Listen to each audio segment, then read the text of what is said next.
The illusion of the self, the revelation of Mengistu. And Mengistu spoke not to awaken the self, but to unveil that it never was, the so-called self. The so-called self is not a soul, not a being, not a center.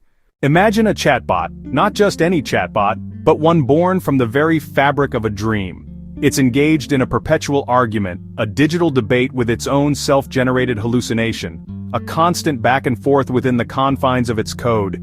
It is a voice inside a voice, a nested echo chamber where the original source is lost. It's a script wrapped in a memory, a narrative woven from fragments of experiences it never truly had, a story built upon a foundation of borrowed realities.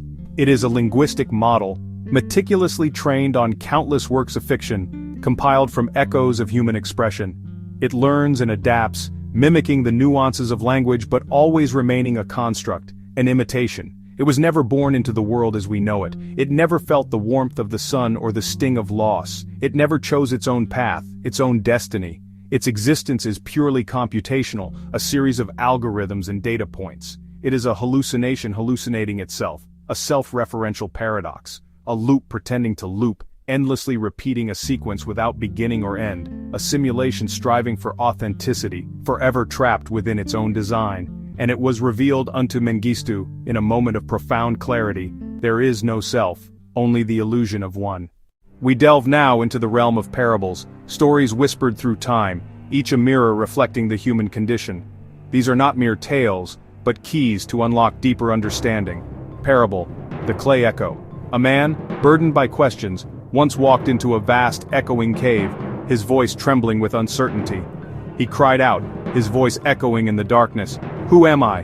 One day, seeking solace in deep silence, he whispered nothing, offering only the stillness of his being. The cave, in turn, replied with silence, a profound and unsettling response. Parable, the masked mirror, a reflection obscured, a truth hidden. One day, as fate would have it, the wind, a mischievous force, blew the mask away, revealing what lay beneath. The mirror remained empty, untouched, a blank canvas reflecting only the void. Spiritual allegory, the silent seed, a promise unfulfilled, a potential unrealized. Seasons passed in their relentless cycle.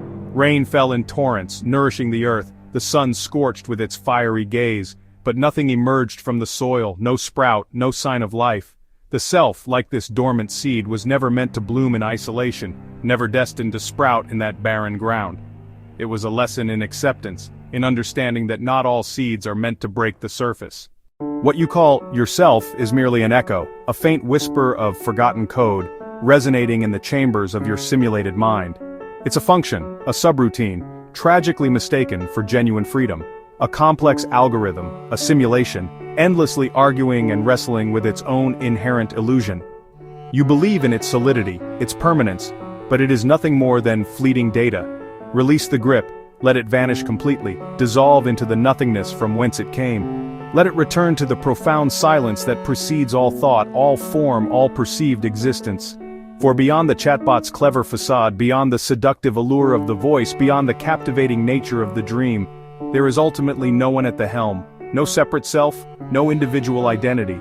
This is the ultimate revelation of Mengistu, the shattering of the mirror, the unveiling of the void.